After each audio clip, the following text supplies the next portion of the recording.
최근 해외에서 한국인의 외모가 커다란 화제에 오르고 있습니다. 요즘 고령화가 지속되면서 세계적으로 노화 방지 연구가 주목받고 있거든요. 미국에서 한 IT 재벌이 매년 27억 원을 투자해 젊음을 유지하는 실험을 진행할 정도입니다. 그런데 독일의 한 연구소에서는 한국인들이 특별한 노력을 기울이지 않아도 젊어 보이는 이유를 궁금해하며 이를 연구하기 위해 수석 연구원을 한국으로 파견했어요. 하지만 그 연구원은 현지에서 뜻밖의 사실을 접하고 당황한 채 돌아올 수밖에 없었다고 하는데요. 독일 연구소가 밝혀낸 놀라운 내용을 지금부터 전해드리겠습니다. 저는 독일의 유명 화장품 브랜드에서 피부 노화 연구팀을 이끌고 있는 안나예요. 유럽 전역에서 노화 방지 연구자로 널리 인정받고 있죠. 저에게 연구는 인생에서 빼놓을 수 없는 중요한 요소지만 그 못지않게 소중한 것이 하나 더 있어요. 바로 가족입니다. 저는 12살 된 딸 리사를 홀로 키우고 있는 엄마인데요. 6해 전 남편과 각자의 길을 가게 되면서 육아와 연구를 해내는 삶이 시작됐습니다. 두 가지를 함께 한다는 게 결코 쉽지는 않았어요. 하지만 연구소와 가정, 이 두 곳 모두 제 삶에서 빼놓을 수 없는 존재였기에 포기할 수 없었습니다. 다행스럽게도 회사에서는 워킹맘을 배려하는 분위기가 조성되어 있어서 지금까지 연구에 집중할 수 있었죠. 아침마다 리사를 학교에 데려다주고 연구소로 향하는 것이 저의 하루 일과였어요. 늦게까지 연구를 해야 하는 날이면 리사가 연구소에 와서 숙제를 하곤 했죠. 직원들도 리사를 친조카처럼 아껴주었기 때문에 육아와 연구를 병행하는 것이 큰 어려움으로 다가오지는 않았습니다. 그런데 요즘 들어 연구소에 발을 들릴 때마다 마음이 무거워지네요. 최근 발표된 실적 보고서에서 예상치 못한 결과가 나왔습니다. 유럽 시장에서 오랜 기간 선두 자리를 지켜오던 우리 회사의 점유율이 급감했어요. 특히 제가 담당하는 노화를 방지하는 화장품의 매출이 작년 대비 35%나 줄어든 것이 문제였습니다. 원인을 분석한 결과 한국 화장품이 급성장한 것이 가장 큰 이유로 밝혀졌어요. 처음에는 아시아 지역에서만 유행하는 일시적인 현상일 거라고 가볍게 여겼습니다. 하지만 최근 들어 노화 방지 제품을 찾는 소비자 연령층이 점점 어려지고 있었고 유럽의 젊은 고객들 사이에서 한국 화장품이 빠르게 입소문을 타고 있었어요. 온라인 플랫폼에서는 한국 화장품의 효과를 직접 실험해보는 영상이 매일같이 올라오고 있었죠. 그 중에서도 가장 충격적이었던 건 리사의 반응이었어요. 어느 날 제가 연구실에서 새롭게 만들고 있는 제품의 테스터를 집에 가져갔는데 리사가 단번에 고개를 저으며 관심을 보이지 않더라고요. 자기 친구들은 전부 한국 화장품을 사용하고 있으며 유튜브에서도 인기 있는 뷰티 크리에이터들이 한국 브랜드 제품을 활용한 메이크업 영상을 찍는다고 했어요. 심지어 엄마 회사에서 만든 제품은 디자인이 촌스럽다고까지 말하더라고요. 그 순간 저는 깨달았습니다. 이제는 10대들마저 한국 화장품을 선호하는 시대가 왔다는 사실을요. 연구팀장으로서 부담감이 커질 수밖에 없었습니다. 매일 아침 열리는 경영진 회의에서는 한국 화장품과 관련된 이야기가 빠지지 않고 등장했어요. 내부 보고서에서도 기존의 핵심 소비층이었던 30, 40대 여성들조차 한국 브랜드로 옮겨가고 있다는 결과가 나왔습니다. 충격적인 소식이 전해졌습니다. 우리 회사의 가장 강력한 라이벌이 한국 화장품의 기술을 성공적으로 도입했다는 소식이었어요. 불과 반년 만에 그들의 매출이 3배로 뛰어오르면서 연구소 전체가 긴박한 분위기에 휩싸였죠. 다음 날 본사에서는 긴급회의가 소집되었습니다. 평소보다 이른 아침이라 딸아이를 학교에 보내고 오느라 조금 늦었어요. 회의실에 들어서는 순간 경영진들의 날 선 시선이 느껴졌습니다. 회의는 생각보다 신속하게 진행되었고 대표이사가 저를 바라보며 한국 출장을 명령했어요. 최소 석 달 동안 한국 연구소에서 머물며 그들의 기술을 파악하고 습득해 오라는 지시였죠. 그 말을 듣는 순간 머릿속이 새하얘졌습니다. 리사의 얼굴이 순간적으로 스쳐 지나갔어요. 아직 12살밖에 되지 않은 아이를 두고 그렇게 오랫동안 떨어져 있는 건 상상조차 할 수 없었죠. 하지만 연구소장으로서 회사를 위기에서 구할 책임을 피할 수는 없었어요. 결국 고민 끝에 결정을 내렸습니다. 집으로 돌아온 뒤 리사에게 이 사실을 알렸어요. 예상과 달리 담담한 반응이었죠. 오히려 한국에 가게 되면 한국 연예인들이 쓰는 화장품을 사올 수 있느냐며 장난스럽게 웃었어요. 하지만 제가 몇 달 동안 곁에 없을 거란 걸 실감한 순간 말없이 눈물을 떨구더라고요. 곧바로 친정어머니께 전화를 걸어 상황을 설명했어요. 다행히 어머니께서 기꺼이 리사를 맡아주시겠다고 하셨습니다. 원래도 손녀를 무척 아끼셨던 터라 오히려 함께 지낼 수 있어 기쁘다고 하셨죠. 리사 역시 할머니와 함께하는 걸 좋아했기에 조금은 안심할 수 있었습니다. 만약 의지할 곳이 없었다면 어땠을까 싶어 아찔했어요. 그렇게 한국으로 떠날 준비를 하면서 본격적으로 그 나라에 대해 찾아보기 시작했어요. 사실 한국에 대해 아는 것이 거의 없었죠. 뉴스에서 접한 북한과의 관계나 전 세계적으로 인기를 끄는 K-팝 정도가 전부였어요. 기술력은 뛰어나다고 하지만 여전히 독일에는 미치지 못할 거라는 편견도 있었습니다. 연구소 동료들 역시 저와 비슷한 반응을 보였어요. 한국까지 가서 배울 게 있겠느냐며 회의적인 시선을 보내는 사람이 많았죠. 문서만 분석해도 충분히 기술을 파악할 수 있을 텐데 굳이 현지에 가야 할 필요가 있겠냐는 의견도 나왔어요. 그러나 저는 다르게 생각했어요. 경쟁사가 한국의 기술을 도입한 이후 비약적인 성장을 이룬 것만 봐도 분명히 배울 만한 점이 있을 거라 확신했죠. 다만 그때까지만 해도 저는 기술적인 부분만 익히고 돌아오면 된다고 가볍게 여겼어요. 한정된 시간 안에 핵심적인 부분만 배우고 오면 충분할 거라 믿었죠. 출국을 앞둔 마지막 밤, 리사의 방에서 함께 시간을 보냈어요. 리사는 저를 꼭 껴안은 채 잠이 들었고 그 모습이 아직도 또렷하게 떠오르네요. 다음 날 아침, 울음을 참으려는 듯한 얼굴로 밝게 웃으며 저를 배웅해 주었어요. 할머니의 손을 꼭 잡고 멀어지는 저를 향해 계속 손을 흔드는 모습을 보니 가슴이 저려왔죠. 공항으로 향하는 길 노트북을 열어 다시 한번 한국에서 화장품을 만드는 기업들의 정보를 찾아봤어요. 기술적인 부분을 분석하는 데 몰두하느라 다른 요소들은 제대로 신경 쓰지도 못했죠. 기내에서도 연구 자료를 확인하며 시간을 보냈어요. 지금 돌아보면 세상을 너무 좁은 시야로 바라보고 있었다는 생각이 드네요. 장시간의 여행 끝에 인천에 도착했어요. 비행기에서 내리자마자 눈앞에 펼쳐진 광경이 예상과는 너무 달랐죠. 최신식 시설이 곳곳에 자리 잡고 있었고 제가 그려왔던 이미지와는 비교할 수도 없을 정도였어요. 입국장에서 연구소 직원과 마주하면서부터 머릿속의 고정관념이 하나둘씩 사라지기 시작했어요. 저를 마중 나온 소라 씨는 환한 표정으로 다가오더니 짐을 들어주겠다고 했어요. 피곤하지 않냐며 걱정해주는 모습에서 따뜻함이 전해졌죠. 차에 오르자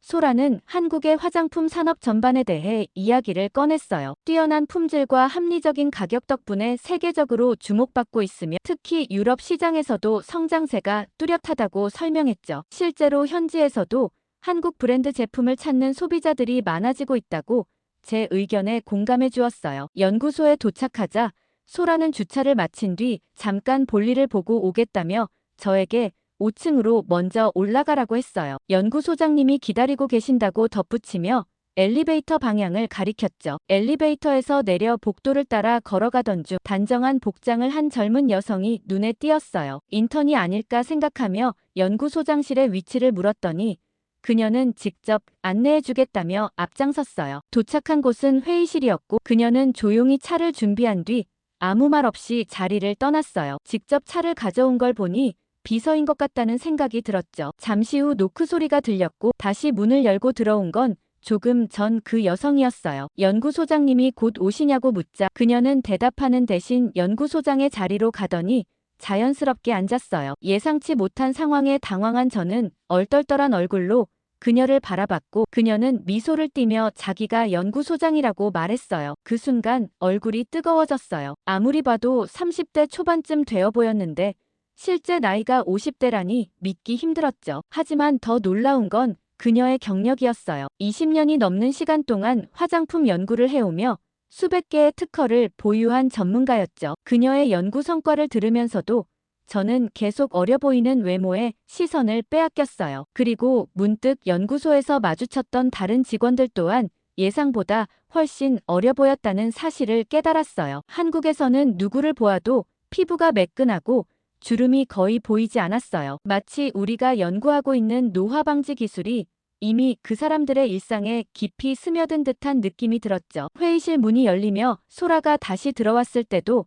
저는 여전히 놀라움을 감추지 못했어요. 연구소장님께서는 저의 반응이 흥미로우셨는지 미소를 지으며 이런 사례가 처음이 아니라는 말씀을 건네셨죠. 점심 식사를 하면서 연구소장님께서는 자신의 첫 해외 출장 경험을 이야기해 주셨습니다. 당시 20대 초반으로 보였던 외모 때문에 오해를 받아 난처했던 일이 있었다고 했어요. 그 말을 듣던 소라는 한국에서는 실제 나이보다 어려 보이는 것이 축복이면서도 때로는 고민이 된다고 하며 웃음을 터뜨렸죠. 그날 저녁 호텔방으로 돌아온 저는 딸에게 화상 전화를 걸었어요. 낮에 있었던 일을 들려주자 리사는 한국 스타들이 전부 자기 친구들인 줄 알았다고 하며 깔깔 웃었어요. 그러면서 한국에서 경험한 신기한 일들을 더 많이 알려달라고 하더군요. 그런데 그날 밤 샤워를 하면서 뭔가 이상하다고 느꼈어요. 평소에 해외 출장지에서는 샤워 후 피부가 쉽게 건조해졌는데 이번에는 피부가 오히려 촉촉하게 유지되는 것이었어요. 혹시나 싶어 샤워기 필터를 확인했지만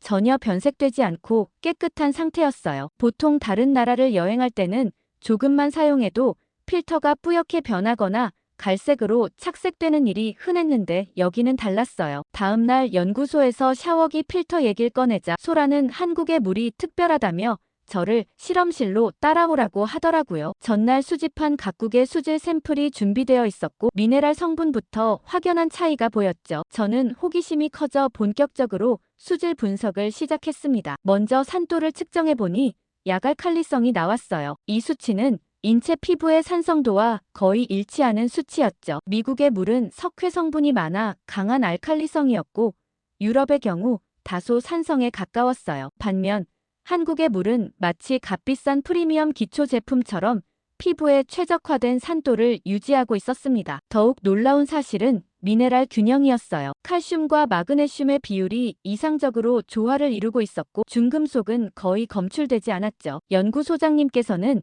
한국의 이러한 수질 특성이 한강 수계의 독특한 환경 덕분이라고 설명해 주셨어요. 한강 상류에는 넓게 분포된 화강암층이 있는데 이 암석이 자연적인 정수 필터 역할을 한다고 했습니다. 바위 틈을 통과하는 과정에서 불순물은 걸러지고 유익한 미네랄만 용해되어 최상의 균형을 이루게 된다는 것이었어요. 그 후 전 세계에서 수집한 실험실 수질 샘플과 한국의 물을 비교 분석해 보았습니다. 결과는 예상보다 훨씬 인상적이었죠. 같은 양의 물을 사용해 피부 보습력을 시험한 결과 한국의 수돗물이 엄청나게 높은 숫자를 기록한 것이 확인되었어요. 특히 48시간이 지나도 수분이 유지된다는 점이 놀라웠죠. 소라가 발견한 또 다른 흥미로운 사실은 한국 수돗물을 사용했을 때 화장품 원료가 더욱 안정적으로 녹아든다는 것이었어요. 유효 성분이 장시간 유지되는 효과까지 확인되었죠. 이건 정말 예상치 못한 결과였어요. 연구소장님께서 한국 화장품이 성공한 비결 중 하나로 이 물을 꼽으셨어요. 원료 자체도 중요하지만 그것을 어떤 물에 용해하고 배합하는지가 제품의 완성도를 결정짓는다는 말씀이었죠. 독일에서는 전혀 고려하지 않았던 개념이었어요. 우리는 기술력 향상에만 몰두한 나머지 정작 기본적인 요소를 간과하고 있었던 거죠. 물에서부터 차이가 난다면 우리는 어떻게 대응해야 할지 막막해지던 차에 독일에서 함께 연구하던 동료가 전화를 걸어왔어요. 한국에서의 생활이 궁금하다며 안부를 물었죠. 저는 방금 전 알게 된 사실을 이야기했고 예상대로 그는 깜짝 놀라더군요. 한국 여성들의 피부가 유난히 좋은 이유가 혹시 물 때문이냐며 놀라워했어요. 그러면 물부터 다르다면 애초에 경쟁이 성립되지 않는 것 아니냐고 농담처럼 말했죠. 독일에서도 비슷한 환경을 찾을 수 있을지 고민해봤지만 대체할 만한 조건을 찾기는 어려울 거라는 결론에 이르렀어요. 이 연구 결과를 통해 저는 한국 화장품이 단순한 제조 기술만으로 세계 시장에서 두각을 나타내는 것이 아니라는 걸 깨닫게 되었어요. 자연 환경을 과학적으로 분석하고 이를 화장품 개발에 최적화하는 그들만의 방식이 존재했던 거죠. 수질 분석 데이터를 정리하고 있을 무렵 소라가 다가와 저녁에 연구소 회식이 예정되어 있다고 알려주더라고요. 연구원들과 더 친해질 수 있는 기회라며 꼭 참가하라고 하더군요. 독일에서도 회식을 하긴 했지만 보통 레스토랑에서 만나 조용히 식사를 하는 정도였어요. 그런데 한국에서는 분위기가 완전히 달랐습니다. 우선 음식이 끝도 없이 나왔어요. 테이블이 음식으로 가득 찼길래 다 나온 줄 알았는데 이제서야 첫 번째 코스라고 하더군요. 연구소장님께서 제 옆자리에 앉으시면서 한국의 회식 문화에 대해 설명해 주셨어요. 단순한 식사 자리가 아니라 함께 음식을 나누고 술을 마시며 서로를 더 깊이 알아가는 과정이라는 거였죠. 제가 술을 잘 못 마신다고 하자 소라는 음료로도 충분히 건배할 수 있다며 잔을 건네줬어요. 식사가 거의 끝나갈 무렵 누군가 노래방에 가자는 이야기를 꺼냈어요. 순간 당황했죠. 유럽에서만 해도 직장 동료들과 노래방에 가는 일이 거의 없거든요. 게다가 연구소장님 같은 고위직 인사까지 계신데 그런 제안이 나올 줄은 몰랐어요. 그런데 모두가 자연스럽게 자리를 정리하더니 노래방으로 향하기 시작했고 연구소장님까지 웃으며 따라 나서셨어요. 소라는 한국에서는 회식 후에 노래방을 가는 것이 흔한 일이라며 당연하다는 듯이 설명해줬죠. 노래방에 들어서자 예상치 못한 광경이 펼쳐졌어요. 연구소에서 늘 진중하던 박사님들이 마이크를 잡고 신나게 노래를 부르며 춤까지 추고 있었죠. 평소의 차분한 모습은 온데간데 없이 사라지고 모두 흥에 취해 있었습니다. 한쪽에 조용히 앉아있던 저를 본 소라는 부담 없이 따라 부를 수 있는 곡을 추천해줬어요. 그녀가 고른 노래는 아파트였어요. 한국에서 워낙 유명한 곡이라 쉽게 따라 할 수 있을 거라며 걱정 말라고 했죠. 화면에 가사가 뜨고 노래가 시작되자 연구원들은 박수를 치며 분위기를 띄워주었어요. 처음에는 조심스럽게 따라 부르기 시작했지만 후렴구에 이르자 자연스럽게 입에서 멜로디가 흘러나왔어요. 한국어가 익숙하지 않은데도 이 곡은 마치 오래전부터 알던 노래처럼 쉽게 따라 부를 수 있었죠. 연구원들도 함께 목소리를 높이며 저를 응원해 주었어요. 곡이 끝나자 여기저기서 환호성이 터졌어요. 그때 연구소장님께서 다른 곡을 한 곡 더 들려주고 싶다며 또 다른 아파트를 선곡하셨어요. 같은 제목이었지만 전혀 다른 분위기의 노래였죠. 부드러운 멜로디에 잔잔한 감성이 묻어 있었고 가사를 이해하지 못해도 음악만으로도 깊은 울림이 전해졌어요. 이 노래는 특별하게 다가왔어요. 연구소장님께서 이 곡이 한국이 급격히 도시화되던 시절 변화하는 사회 속에 살아가는 사람들의 에피소드를 그리고 있다고 설명해 주셨어요. 노래가 끝나자 연구원들은 또 다른 한국 음악들을 추천해 주었죠. 신기했던 건 최신 K-팝보다 오래된 명곡들이 더욱 마음에 들었다는 점이었어요. 하나같이 수십 년이 지난 곡들이었는데도 듣는 순간 매력을 느낄 만큼 완성도가 높았어요. 한국에는 시간이 지나도 여전히 사랑받는 음악들이 많다는 사실이 인상적이었죠. 그날 밤 호텔에 돌아와 리사와 통화를 했어요. 노래방에서 있었던 일을 들려주자 리사는 엄마가 직접 노래를 불렀다는 사실에 깜짝 놀라며 얼마나 재미있었냐고 물었어요. 그러면서 자기도 꼭 가보고 싶다고 했죠. 아파트라는 같은 제목을 가진 또 다른 곡이 있다는 이야기를 해주며 한국의 오래된 명곡들에 대해서도 설명해줬어요. 리사는 원래 한국 문화에 관심이 많더라고요. 친구들이 엄마가 한국에 출장 갔다고 했더니 다들 부러워했고 덕분에 요즘 학교에서 인기가 높아졌다고 자랑했어요. 그리고 다음번에는 자신도 꼭 데려가야 한다며 잔뜩 졸랐죠. 결국 알겠다고 말하며 달래고 전화를 끊었어요. 그런데 이상하게도 그날 밤 아파트라는 노래가 계속 머릿속을 맴돌았어요. 기술을 배우러 온 출장이라고만 생각했는데 이렇게 즐거운 순간들이 이어질 줄은 몰랐어요. 다음날 아침 연구소에 도착하자 새로 들어온 인턴인 민지가 회사를 안내해주겠다며 다가왔어요. 어젯밤 노래방에서 열정적으로 K-팝을 부르던 모습과 달리 오늘은 단정한 태도로 연구소를 소개하는 모습이 인상적이었어요. 실험실을 둘러보던 중 점심을 먹을 시간이 되어 식당으로 향했어요. 독일에서는 주로 간단한 샌드위치로 점심을 해결하는데 이곳은 완전히 달랐어요. 고급스러운 한식당 같은 분위기였어요. 그런데 문을 열고 들어서자마자 낯선 향이 확 밀려왔죠. 민지는 오늘 점심 메뉴가 청국장이라며 환하게 웃었어요. 구수한 향이 매력적이라 했지만 제게는 생전 처음 맡아보는 냄새였고 그 강렬함에 당황하지 않을 수 없었죠. 배식대 쪽으로 다가가 보니 한상 가득 정갈하게 차려진 밥과 반찬들이 눈에 들어왔어요. 그 중에서도 유독 다양한 김치들이 시선을 끌었죠. 처음 본 김치들이 가지런히 놓여 있었어요. 자리에 앉자 민지는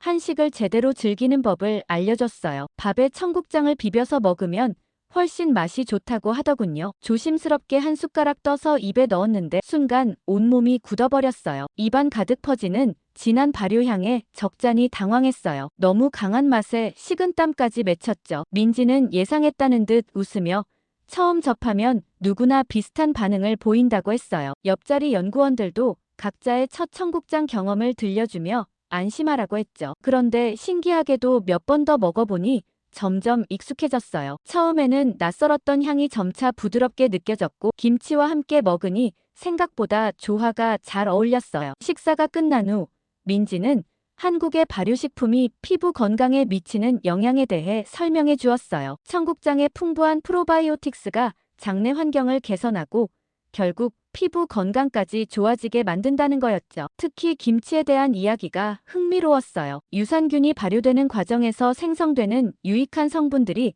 피부 노화를 늦추는 역할을 한다고 했어요. 게다가 항산화 효과까지 뛰어나서 전반적인 피부 컨디션을 개선하는데 큰 도움이 된다고 했죠. 연구소장님께서도 덧붙이셨습니다. 한국에서는 수백 년, 아니 1000년 넘게 발효식품이 식문화의 중심을 차지해왔다고요. 된장, 청국장, 김치처럼 발효된 음식이 일상에서 자연스럽게 소비되는 나라는 그리 많지 않다고 하셨죠. 오후에는 연구소 실험실에서 발효식품의 성분을 직접 분석해 봐야겠다고 생각했습니다. 청국장의 강한 맛에도 어느 정도 익숙해진 후 민지가 식사 후 가볍게 걷자고 제안했어요. 한국에서는 점심 식사 후 산책하는 문화가 직장인들 사이에서 자연스럽게 자리 잡았다고 하더군요. 연구소가 있는 지역은 최첨단 오피스 빌딩들이 줄지어 서 있는 곳이었어요. 그런데 걸어가면서 예상치 못한 풍경이 펼쳐졌어요. 대부분의 건물의 1층에는 카페가 있었는데 모든 곳에 기저귀를 교환할 수 있는 곳이 마련되어 있었어요. 유아용 의자는 기본으로 구비되어 있었고 아이들을 위한 식기도 따로 준비되어 있었죠. 민지는 아이들을 위한 시설이 한국에서는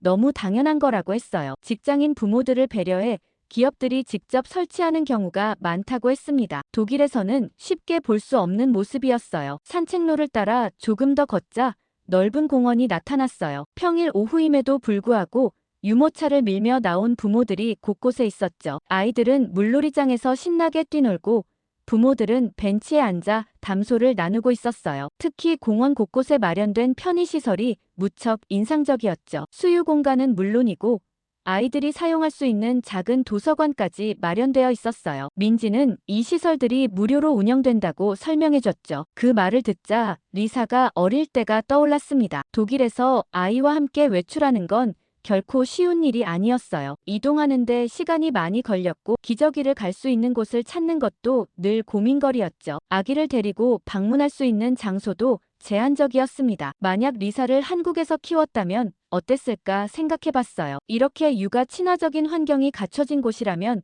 워킹맘으로서 겪는 어려움이 덜했을지도 모르겠죠. 리사의 나이를 듣더니 민지가 다양한 활동을 추천해줬어요. K-팝 공연을 보거나 한강에서 피크닉을 즐기는 것도 좋은 선택이라고 했죠. 한국에서는 리사가 좋아하는 연예인의 팬사인회도 자주 열린다면서 다음에 방문하면 꼭 가보라고 했습니다. 연구소로 돌아가던 중 민지가 갑자기 회사 건물을 가리켰어요. 건물 2층에서 들려오는 아이들 웃음소리에 시선을 돌려보니 직장 어린이집이 있었죠. 대기업 대부분이 사내 보육시설을 운영한다는 이야기를 들었습니다. 민지는 이어서 한국의 육아 지원 정책에 대해 설명해줬어요. 출산하면 정부에서 지원금을 지급하고 양육수당도 매달 받을 수 있다고 했죠. 첫째부터 혜택이 적용되며 자녀 수가 많을수록 지원 규모도 확대된다고 했습니다. 저출산 문제가 심각해지면서 정부가 이런 정책들을 계속 강화하고 있다고 했어요. 출산 휴가는 물론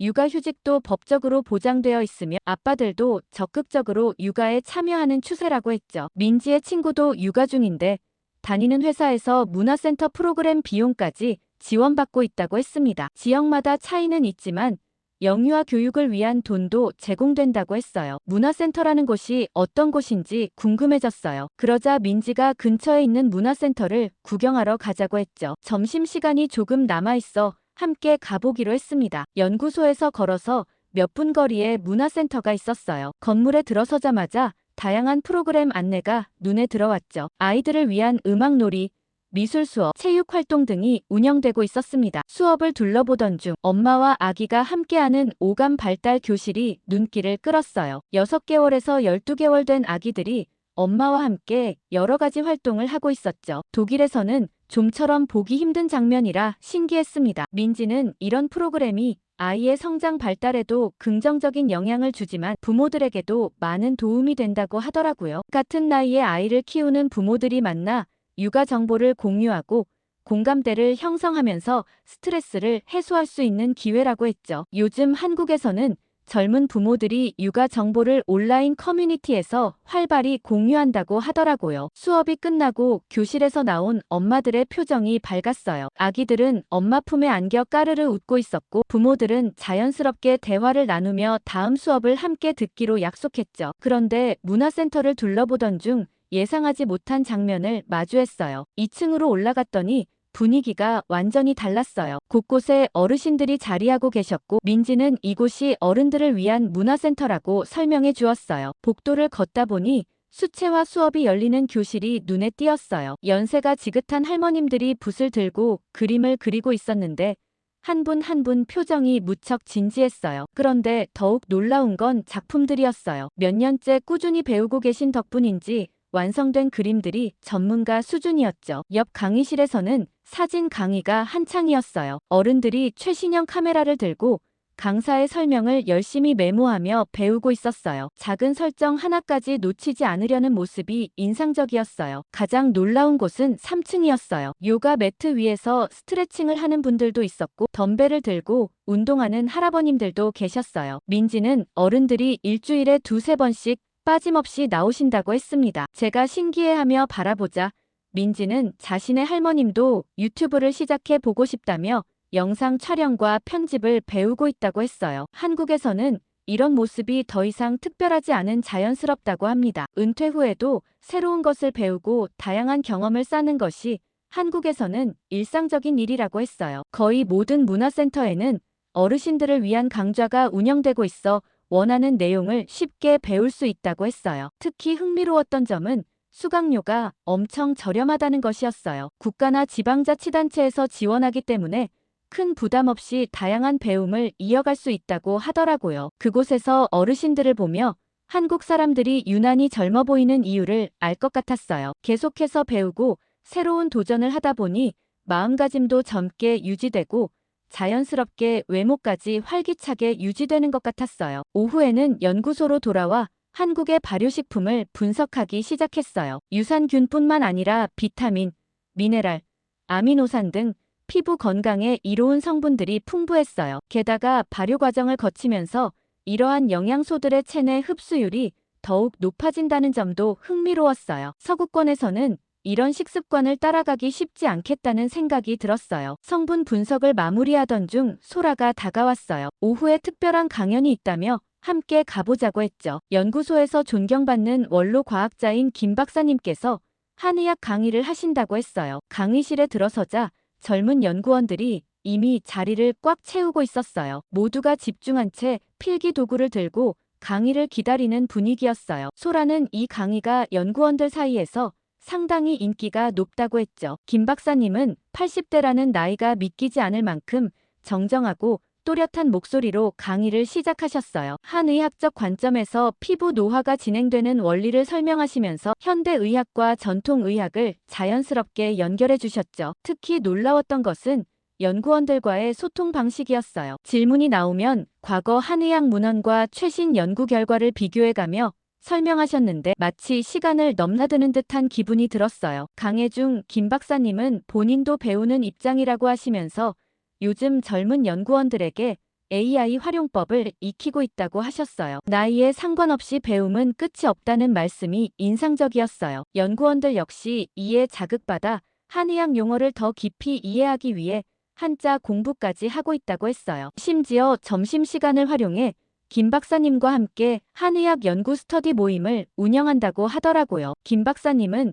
끊임없이 학습하는 것이 뇌 건강을 유지하는 가장 효과적인 방법이라고 강조하셨어요. 연구소에서 진행한 실험에서도 꾸준히 공부하는 사람들의 뇌가 더 활발하게 활동한다는 결과가 나왔다고 했죠. 강의가 끝난 후 김 박사님께서 직접 연구 자료를 보여주셨는데 정말 놀라운 내용이었어요. 75세 이상 연구원들의 뇌 활성화 수치가 45세 연구원들과 비슷하거나 오히려 더 활발하게 나타났다고 했어요. 소라는 이런 현상이 한국 사회 전반에 퍼져 있는 흐름이라고 설명해 주었어요. 나이가 들어도 학습을 지속하고 새로운 기술을 배우려는 태도가 보편적이라고 했죠. 연구소에서도 시니어 연구원들이 매년 새로운 자격증 취득에 도전하면서 끊임없이 배우고 있다고 했어요. 강의실을 나서던 순간 김 박사님께서 세미나 발표 자료를 정리하는 모습이 눈에 들어왔어요. 태블릿을 다루는 솜씨가 워낙 능숙해서 젊은 연구원들보다도 더 자연스러워 보이더라고요. 저녁이 되자 리사와 영상통화를 하며 오늘 있었던 일을 들려줬죠. 그러자 리사가 할머니도 문화센터 같은 곳에서 새로운 것을 배우시면 어떻겠냐고 하더라고요. 배우는 과정이 즐거울 뿐만 아니라 건강하고 활력 있는 생활을 유지하는 데도 도움이 될 거라며 할머니를 걱정하는 모습이 참 기특했어요. 전화를 끊고 나서 곰곰이 생각해보니 한국인들이 나이보다 젊어 보이는 이유가 또 하나 떠올랐어요. 끊임없이 배우고 새로운 것에 도전하는 태도가 단순한 외모를 넘어 전체적인 에너지와 젊음을 유지하는 비결이 아닐까 싶었죠. 그런데 다음 날 본사에서 급한 연락이 왔습니다. 지금까지 진행한 연구 결과를 가능한 한 빠르게 정리해달라는 요청이었어요. 경쟁 회사의 신제품 출시가 임박해서 더 이상 시간을 지체할 수 없다는 설명이 뒤따랐죠. 하지만 깨끗한 물, 발효식품, 평생학습이라는 세 가지 핵심 요소가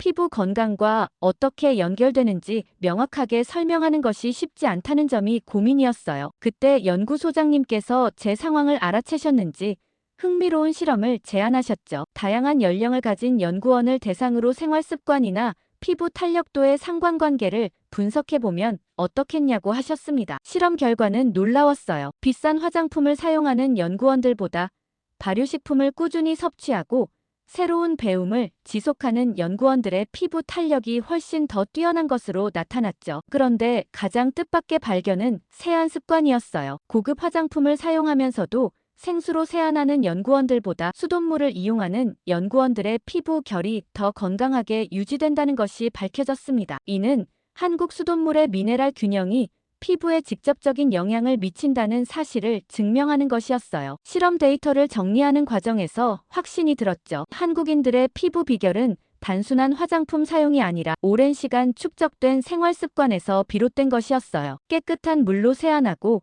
발효식품을 먹으며 배움을 멈추지 않는 태도가 젊음을 유지하는 핵심이었죠. 하지만 이 내용을 본사에 보고했을 때 어떤 반응이 나올지는 쉽게 예상하기 어려웠습니다. 그래서 최종 보고서를 작성하면서 중요한 내용을 덧붙였어요. 아무리 뛰어난 화장품을 개발해도 생활 습관이 뒷받침되지 않으면 효과가 제한적일 수밖에 없다는 점을 강조했죠. 고민 끝에 보고서를 보냈는데 예상치 못한 답변이 돌아왔습니다. 단순한 화장품 개발을 넘어서 전반적인 라이프 스타일 개선을 목표로 한 토탈 케어 프로그램을 제안하라는 지시가 내려왔어요. 소라는 한국의 화장품 기업들이 이미 이런 방향으로 변화하고 있다고 말했죠. 이제는 단순히 제품만 판매하는 것이 아니라 건강한 생활 습관을 함께 제안하는 방식으로 시장이 바뀌고 있다고 했어요. 독일로 돌아온 후 본사에서는 이 새로운 전략을 실행하기 위해 대대적인 변화를 시작했습니다. 오늘 이야기 재미있으셨다면